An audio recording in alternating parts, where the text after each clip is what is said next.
Hello friends, again welcome back to Chanakya group of economics. So आज के इस video lecture में हम डिस्कस करेंगे important topics for PGT economics. So आजकल जो पीजीटी इकोनॉमिक्स है या फिर जो पीजीटी एग्जाम्स है काफ़ी ट्रेंडिंग में चल रहे हैं, काफ़ी ज़्यादा क्वेरीज आ रही हैं क्योंकि UP PGT, D triple S B PGT, KVS अभी आने वाली हैं और पंजाब लेक्चरर, इनके सभी के मतलब तीनों के ही अभी डेट्स अनाउंस हो चुकी हैं। तो आप लोगों की तैयारी भी उस लेवल की चल रही है। आई थिंक जिस लेवल की क्वायरीज आ रही हैं, ठीक है, और अभी इसीलिए हमें बैच भी शुरू करना पड़ा यूपी पीजीटी के लिए। तो यहाँ पे सबसे ज़्यादा जो मेन इंपॉर्टेंट बात है वो है आपका लेवल ऑफ प्रिपरेशन। ठीक है, तो जितने भी टॉपिक्स अभी तक आपने किए वो ठीक है बिल्कुल, लेकिन आप चेक कर लेना कि इनमें से आपका कोई मिस तो नहीं है। तो जो मेन अगर हम ओवरऑल बात कर लें एक बार, तो ओवरऑल 4 पिलर हैं पीजीटी इकोनॉमिक्स के। ठीक है, मतलब यहाँ से 60% जो क्वेश्चनिंग है वो यही इन्हीं 4 सब्जेक्ट में से कवर होने वाली है। नंबर 1 है आपका माइक्रो इकोनॉमिक्स। ठीक है, नंबर 2 सब्जेक्ट जो मेन इंपॉर्टेंट है वो है मैक्रो इकोनॉमिक्स।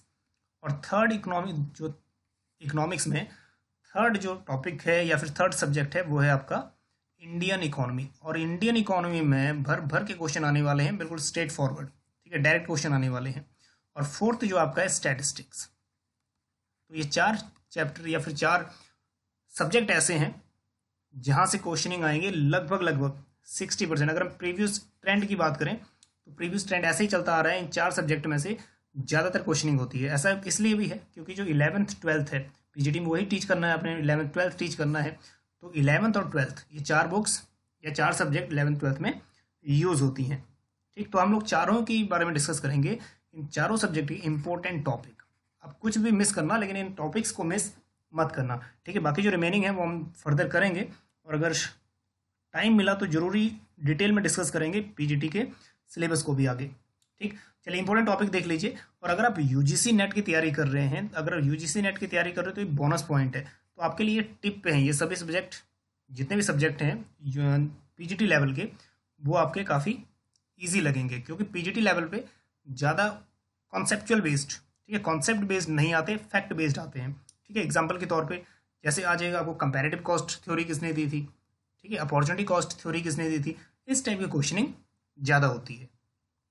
चलिए, तो डिमांड एनालिसिस में ये जितना भी सिलेबस है आपका यूजीसी नेट का है, लेकिन आपको यूजीसी नेट के लेवल, अगर आप पीजीटी की तैयारी कर रहे हो तो इतना डीप जाने की जरूरत नहीं है। अगर आप इन टॉपिक्स को भी करेंगे डिटेल में तो भी आप क्वालिफाई इजिली कर लोगे। ठीक है, डिमांड एनालिसिस कर लेना। इलास्टिसिटी डिमांड एक क्वेश्चन जरूर आएगा, श्योर आएगा ही आएगा। ठीक, derive demand, network externalities, band wagon effect, snob effect वगैरह कर लेना, क्वेश्चनिंग आएगी यहाँ से। ठीक है, यूटिलिटी एनालिसिस अगर बात करें, यहाँ से क्वेश्चनिंग हर बार रिपीट होकर आती है, law of diminishing marginal utility, ठीक है, या फिर law of equi marginal utility में से। उसके बाद इंडिफरेंस कर्व एनालिसिस, शेप कैसी होती है इंडिफरेंस कर्व की, या फिर इक्विलिब्रियम कहाँ बनता है, consumer equilibrium, budget line equations, questioning जरूर आएंगी। नेक्स्ट एंजल कर्व के बारे में थोड़ा आ सकता है। और revealed preference theory, revealed preference theory में ज़्यादा नहीं आता, बट ये आता कि ये स्ट्रॉन्ग ऑर्डरिंग किसने दी थी और वीक ऑर्डरिंग किसने दी थी। चलिए, थ्योरीज ऑफ प्रोडक्शन में Cobb Douglas production function detail में करने की जरूरत नहीं है पीजीटी में, और सीएस प्रोडक्शन फंक्शन भी आप लोग इनकी अजम्पशंस कर लेना। ठीक है, डिटेल में जाने की जरूरत नहीं पड़ेगी आपको। और कॉस्ट एनालिसिस में से जो 12th लेवल की बुक्स हैं कॉस्ट एनालिसिस, उसमें ही पढ़ लेना, काफ़ी अच्छा आपको मिल जाएगा। ठीक है, और बट जो मॉडर्न थ्योरी ऑफ कॉस्ट है इसको पढ़ने के लिए आपको पीजी लेवल की बुक्स यूज़ करनी पड़ेंगी।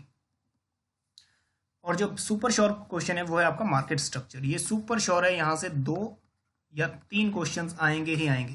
तो मार्केट कंडीशन, चारों मार्केट कंडीशन अच्छे से कर लेना। ठीक है, बाकी जो फर्दर है ओलिगोपोली, डिओपोली, ये भी अच्छे से कर लेना, यहाँ से क्वेश्चन श्योर है। और जो डिओपोली की थ्योरीज हैं, थ्योरीज आप लोग एक क्रोनोलॉजी या फिर ये कर लेना कि आउटपुट डिटर्मिनेशन करता है या फिर बर्टेन प्राइस डिटर्मिनेशन करता है। ठीक है, ये पता कर लेना। चलिए, इक्विलिब्रियम एनालिसिस अगर हम बात करें तो पार्शियल और जनरल, ठीक है, ओवरऑल कर लेना, ज़्यादा इसमें भी डिटेल में जाने की आपको जरूरत नहीं पड़ेगी। कॉप वेब मॉडल, इसको थोड़ा डिटेल में कर लेना क्योंकि यहाँ से क्वेश्चंस कई बार आ जाते हैं कॉप वेब मॉडल से। ठीक, चलिए, मैनेजरियल इकोनॉमिक्स से सिर्फ ये पता कर लेना सेल मैक्सिमाइजेशन, मैनेजरियल थ्योरी या बेन्स लिमिट प्राइसिंग किससे रिलेटेड है और किन्होंने ये कॉन्सेप्ट दिए थे। ठीक है, इस टाइप के क्वेश्चंस आएगा, लेकिन मैनेजरियल इकोनॉमिक्स या मैनेजरियल थ्योरीज में से डिटेल में डीप नहीं जाएगा वो।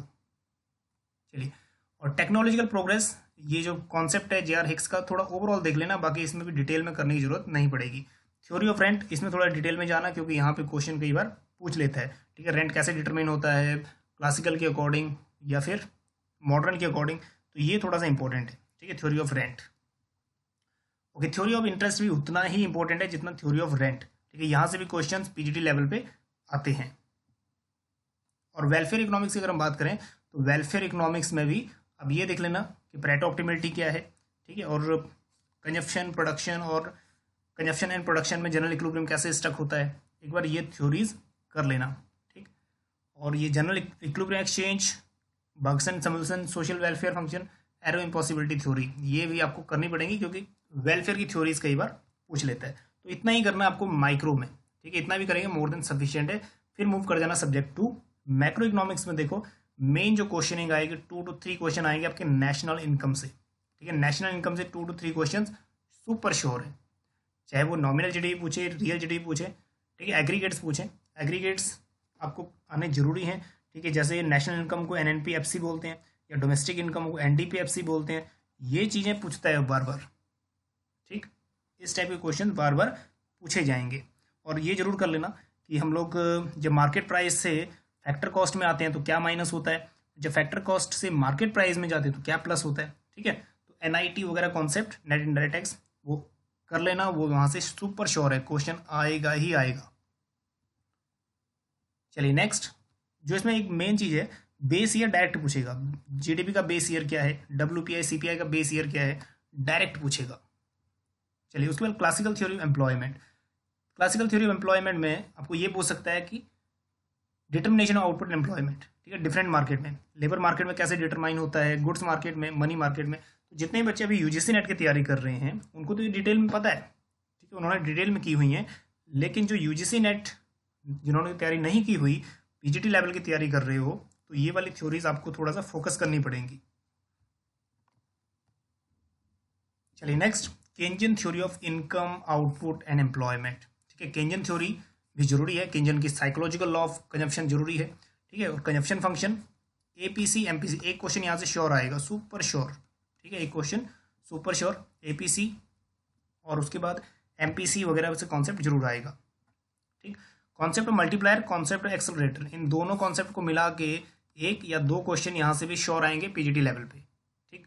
तो अगर हम बात करें DSSB की तो उसमें 200 क्वेश्चन आएंगे, तो उसमें तो ये क्वेश्चन पॉसिबिलिटी ज़्यादा है, ठीक है। और जैसे यूपी पीजीटी के 125 क्वेश्चन है, तो क्वेश्चंस की जो रेंज है वो बड़ी हुई है, ठीक है। मान के चलिए कि इन्हीं कॉन्सेप्ट में से ही क्वेश्चन आने हैं, बाहर से नहीं आने, ठीक। 4 इंपॉर्टेंट थ्योरीज, जो थ्योरीज हैं 4, रिलेटिव इनकम या केंजन की जो साइकोलॉजिकल लॉ ऑफ कंजप्शन है, absolute income hypothesis, permanent income hypothesis और लाइफ साइकिल हाइपोथेसिस, ये चारों थ्योरी मोस्ट इंपॉर्टेंट है, सुपर श्योर है। इन चारों थ्योरीज में से एक या दो क्वेश्चन श्योर आएगा ही आएगा। चलिए थ्योरीज ऑफ इन्वेस्टमेंट अच्छे से कर लीजिए। और पीजीटी लेवल पे थ्योरीज ऑफ इन्वेस्टमेंट में आपको सिर्फ ये करना पड़ेगा कि प्रॉफिट थ्योरी क्या बोलती है, फाइनेंशियल थ्योरी क्या बोलती है और किसने दी थी कॉन्सेप्ट, ठीक। कॉन्सेप्ट ऑफ मनी में मनी सप्लाई का मेन पूछेगा, मनी सप्लाई का पूछेगा। और आरबीआई का एक इंस्ट्रूमेंट पूछेगा जरूर, आरबीआई का मॉनेटरी फंक्शन का एक इंस्ट्रूमेंट, ठीक है, चाहे वो क्वांटिटेटिव हो या फिर क्वालिटेटिव हो। आप लोग समझदार हैं, समझते हैं उन चीज़ को, ठीक है, क्वालिटेटिव भी और क्वांटिटेटिव भी। तो सप्लाई ऑफ मनी में जो 4 सप्लाई मेजर हैं ये इंपॉर्टेंट है, लेकिन उनमें से सबसे ज़्यादा इंपॉर्टेंट है M3, ठीक है। M3 का पूछता है कंपोनेंट कई बार, C plus DD plus OD plus time deposit, ठीक है, ये चीज़ पूछता है हमेशा। और उसके बाद अगर हम बात करें QTM, एक क्वेश्चन QTM से भी श्योर आएगा, ठीक है, क्वांटिटी थ्योरी ऑफ मनी से, जो क्लासिकल का अप्रोच है जरूर आएगा। चलिए Keynesian theory of money and price, वही बात है, केंजियन थ्योरी अच्छे से कर लेना। केंजियन थ्योरी में से, क्लासिकल थ्योरी में से क्वेश्चन एक दो आएंगे ही आएंगे, ठीक। केंजियन का लिक्विडिटी प्रेफरेंस बहुत इंपॉर्टेंट थ्योरी है, लिक्विडिटी प्रेफरेंस, ठीक। और उसके बाद लिक्विडिटी प्रेफरेंस की दो क्रिटिक्स हैं, बॉमल और टॉबिन की, ये भी कर लेना, इनको स्किप मत करना, ठीक। और उसके बाद जो एक थोड़ा याद रखने वाले पॉइंट है वो 3 इंपॉर्टेंट इफेक्ट, जैसे पीकू इफेक्ट क्या है, केंजियन इफेक्ट क्या है और रियल बैलेंस इफेक्ट क्या है। कुछ ज़्यादा रट्टा नहीं मारना, सिर्फ एक बार रीडिंग करनी है इनकी, ठीक। और थ्योरीज ऑफ इन्फ्लेशन कर लेना कि theories of inflation classical view क्या है, केंजियन व्यू क्या है और मॉनेटरी व्यू क्या है। अगेन मैं बार बार कह रहा हूँ, आपको इतना डीप जाने की जरूरत नहीं है, लेकिन हाँ ऐसा ना हो कि आपके ये पॉइंट स्किप हो गए हैं, ठीक है, छूट गए हैं। फ्लिप कर्व बहुत इंपॉर्टेंट है, फ्लिप कर्व में से एक क्वेश्चन की आने की प्रोबेबिलिटी बहुत ज़्यादा है, ठीक। शॉर्ट रन फ्लिप करवाने की बहुत ज़्यादा प्रोबेबिलिटी है, और हो सकता है कई बार फ्रीडमैन का जो व्यू है लॉन्ग रन में वो ही पूछ ले। ठीक, बिजनेस साइकिल की जो थ्योरीज हैं वो सबसे ज़्यादा ये क्वेश्चन ये आता है कि इनोवेशन की थ्योरी किससे जुड़ी हुई है। ठीक, तो ये वाले क्वेश्चंस और बिजनेस कंस्ट्रेंट की थ्योरीज किससे जुड़ी हुई हैं, इस टाइप के क्वेश्चंस आते हैं। ठीक, तो जनरल ओवरऑल कर लेना कि कौन सी थ्योरी या किसकी थ्योरी क्या शो करती है। ठीक, और एक और इम्पोर्टेंट है ISLM approach. ISLM approach, goods market क्या है या मनी मार्केट क्या है, ये क्वेश्चन आएगा यहाँ से। ठीक, चलिए new classical macro economics. New classical macro economics की कुछ थ्योरीज हैं, मैंक्यू की थ्योरीज वगैरह, खैर वो UGC नेट के लिए इंपॉर्टेंट है, UGC नेट के लिए इंपॉर्टेंट है, यहाँ इतनी ज़्यादा रिलेवेंसी उनकी नहीं है। करेंगे तो ठीक है, नहीं करेंगे इसमें चल जाएगा। चलिए कुछ इंपॉर्टेंट पॉइंट्स है, ये भी आप कर लेना, साथ के साथ आपके प्रिपरेशन में काफ़ी हेल्प करेंगी। ठीक, अब इंडियन इकोनॉमी में पहले जो करंट डाटा है उसको तो अच्छे से कर ही लेना आप। ठीक है, वो तो आएगा ही आएगा। रोल ऑफ एग्रीकल्चर, और जो फर्स्ट यूनिट है ना वो है इसमें इंडियन इकोनॉमी की on the eve of independence, मतलब इंडिपेंडेंस के टाइम में हमारी इकोनॉमी कैसी थी। तो एक बार ये जरूर कर लेना, role of agriculture, role of industry, ठीक है, और role of foreign sector at the time of independence. ठीक है, 1947 के टाइम में इनकी सिचुएशन क्या थी। और उसके बाद कई बार जो इकोनॉमिक टर्म्स जुड़ी हुई हैं, ठीक है, वो भी पूछ लेता है 1958 में या फिर 1959 में या 1966 में कुछ इकोनॉमिक इवेंट्स हुए थे, तो उनके बारे में भी देख लेना, उससे भी पूछ लेता है। ठीक, एग्रीकल्चर सेंसस पूछ सकता है कितने साल बाद होता है। ठीक, 5 ईयर के बाद होता है, हर 5 ईयर में, और ये भी 2 बार UGC नेट में ही पूछ चुका है, तो यहाँ से क्वेश्चनिंग आएगा ही आएगा। कुल मिला के अगर हम बात करें तो प्रीवियस ईयर के जो पेपर हैं UGC नेट के, वहाँ से भी डायरेक्ट क्वेश्चन आएंगे ही आएंगे। चलिए एग्रीकल्चर मतलब जो लैंड रिफॉर्म्स हैं, technical reforms, institutional reforms, general reforms, ये तीनों ही रिफॉर्म्स आपको करने पड़ेंगे, और थोड़ा डिटेल में कर लेना इनको, क्योंकि यहाँ से क्वेश्चन आएंगे। ठीक, मनी एंड बैंकिंग में श्योर क्वेश्चन है, आएगा ही आएगा। और करंट जो ये वाली चीज़ें हैं, repo rate, bank rate, SLR, MSF वगैरह हैं, CRR, SLR, इनकी इम्प्लीकेशन देख लेना कि इन्फ्लेशन में और डिफ्लेशन में कैसे काम करती हैं।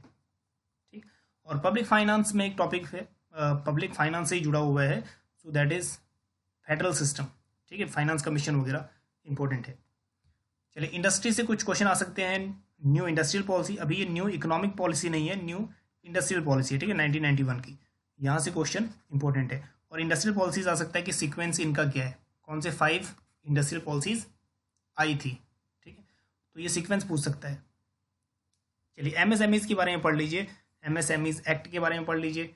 ठीक, और IIP, तो ग्रोथ, इन तीनों की ग्रोथ एक बार देख लीजिए कि मैन्युफैक्चरिंग, माइनिंग और इलेक्ट्रिसिटी। ठीक है, IIP में इनकी क्या ग्रोथ है फिलहाल। ठीक, and next poverty and unemployment. Poverty and unemployment में ज़्यादा से ज़्यादा पूछ सकते हैं आपको मनरेगा स्कीम कब आई थी। ठीक है, कौन से स्टेट अभी मनरेगा में हाईएस्ट सैलरी दे रहा है, और कुछ क्वेश्चन यहाँ से आ सकते हैं कि पॉवर्टी से रिलेटेड कमिटीज़ कौन कौन सी थी। ठीक है, या फिर अनएम्प्लॉयमेंट को रिमूव करने के लिए कमिटीज़ कौन कौन सी थी। चलिए, और जो सुपर श्योर क्वेश्चन है प्लानिंग इन इंडिया, प्लानिंग में से तो क्वेश्चन 2 या 3 आएंगे ही आएंगे, सुपर श्योर है। ठीक है, इस टाइप के question, first 5 year plan based on, second based on, ठीक, third 5 year based on objective क्या था, इस टाइप के क्वेश्चंस। ठीक, और कई बार टाइप्स ऑफ प्लानिंग भी आ जाता है, जैसे कोर प्लानिंग, इंपेरेटिव प्लानिंग, ठीक है, रोलिंग प्लानिंग वगैरह। ठीक, पूछ सकता है कि रोलिंग प्लानिंग कौन सी ईयर में आया था। ठीक, तो 1978। चलिए next social indicator. Social indicator में एक बार देख लेना कि IMR, MMR, birth rate, death rate वगैरह, इनके बारे में जनरली पूछा जाता है UGC नेट में भी और PGT लेवल पे भी। चलिए, खैर ये PGT लेवल में इतना काम नहीं आएगा। ठीक है, Indian export and Indian import इतने लेवल पे PGT लेवल पे नहीं पूछा जाता। एंड फोर्थ सब्जेक्ट है यहाँ पे स्टैटिस्टिक्स, जो इंपॉर्टेंट सब्जेक्ट है, मेजर रोल प्ले करता है स्टैटिस्टिक्स भी। यहाँ पे भी डायरेक्ट क्वेश्चन आएंगे। ठीक है, average measurement of central tendency number 1, एक यहाँ से क्वेश्चन आएगा। एक क्वेश्चन आएगा डिस्पर्जन से, एक क्वेश्चन आएगा स्क्यूनेस से, और एक क्वेश्चन आएगा कुर्तेसिस से। ये बिल्कुल लिख के ले लो, यहाँ से 4 क्वेश्चंस आएंगे ही आएंगे। फर्स्ट 4 टॉपिक से 4 क्वेश्चंस आएंगे ही आएंगे, सुपर श्योर है। ठीक है, इसमें कोई ऑप्शन ही नहीं है कि ना आए क्वेश्चन। ठीक है, सेंट्रल टेंडेंसी से क्वेश्चन आएगा, डिस्पर्जन से क्वेश्चन आएगा। ठीक है, डिस्पर्जन भी इतना बड़ा चैप्टर है अपने आप में। ठीक, काफ़ी छोटी चीज़ें नहीं है ये तो। और यहाँ से स्क्यूनेस के बारे में जरूर पूछेगा, और कार्ल पियर्सन इसमें बहुत ज़्यादा पूछा जाता है, ठीक है। कार्ल पियर्सन का जो फॉर्मूला है वो सबसे ज़्यादा पूछा जाता है। पॉजिटिव स्क्यूड, नेगेटिव स्क्यूड पूछा जाता है, ठीक। उसके बाद कुर्तसिस, ठीक है। कुर्तसिस भी जो शेप होती है कुर्तसिस की, कौन सी शेप होती है, प्लेटो कुर्तिक है कौन सा, और कौन सा यहाँ पे पीक वाला कौन सा है, या प्लेटो कुर्तिक कौन सा है, मैसो कुर्तिक कौन सा है। तो इस टाइप के क्वेश्चन यहाँ पे पूछेगा ही पूछेगा, ठीक। चलिए, कोरिलेशन से एक क्वेश्चन जरूर आता है, और कोरिलेशन में भी जो मेन इंपॉर्टेंट है, अगेन कार्ल पियर्सन का मेथड इसमें इंपॉर्टेंट है, ठीक है। कोएफिशिएंट ऑफ डिटरमिनेशन पूछ लेता है कई बार। चलिए, लीनियर रिग्रेशन मॉडल, वैसे मुझे लगता है कि लीनियर रिग्रेशन वगैरह इसमें नहीं पूछना चाहिए, तो इसको आप स्किप कर सकते हो, ठीक है। और स्टैंडर्ड एरर, हाँ स्टैंडर्ड एरर को आपको देखना पड़ेगा। स्टैंडर्ड एरर की कई बार जो फॉर्मूला है, फॉर्मूला कई बार पूछ लेता है। चलिए, टेस्ट ऑफ एडेक्वेसी में बहुत बार पूछा जाता है कि टाइम रिवर्सल टेस्ट या फिर फैक्टर रिवर्सल टेस्ट या सर्कुलर टेस्ट, इनको फुलफिल, ठीक है, कौन कौन से टेस्ट करते हैं, या फिर कौन कौन से जो इंडेक्स हैं, ठीक है, उनको इनको फुलफिल करते हैं। चलिए, इंडेक्स नंबर में जो इंपॉर्टेंट चीज़ है, जो मेन चीज़ है वही करना, बाकी डीप में जाने की जरूरत नहीं है। बेस शिफ्टिंग है, स्प्लाइसिंग है, डिफ्लेटिंग इंडेक्स है, क्योंकि इंडेक्स नंबर एक पार्ट हो जाता है हमारा चैप्टर, जो आपका लास्ट के चैप्टर्स होते हैं स्टैटिस्टिक्स में 11th के सिलेबस में, तो उसमें एक इंडेक्स नंबर है, तो इसलिए हो सकता है कि पीजीटी लेवल में ये क्वेश्चनिंग आ जाए।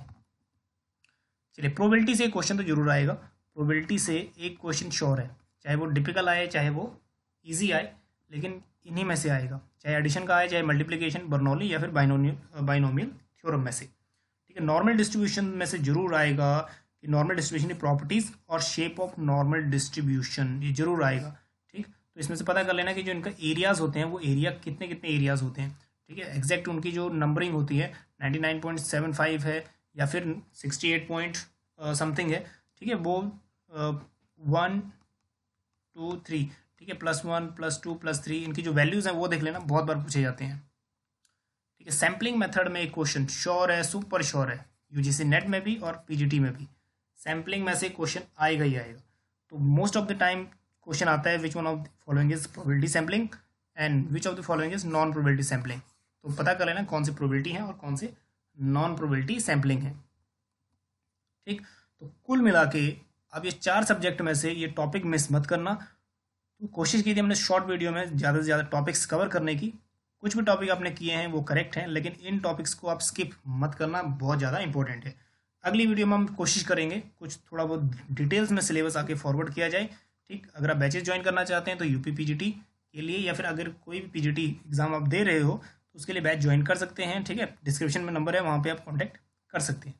चलिए, मिलते हैं आपको नेक्स्ट वीडियो में। आप बने रहिए चाणक्य ग्रुप ऑफ इकोनॉमिक्स के साथ। Thank you.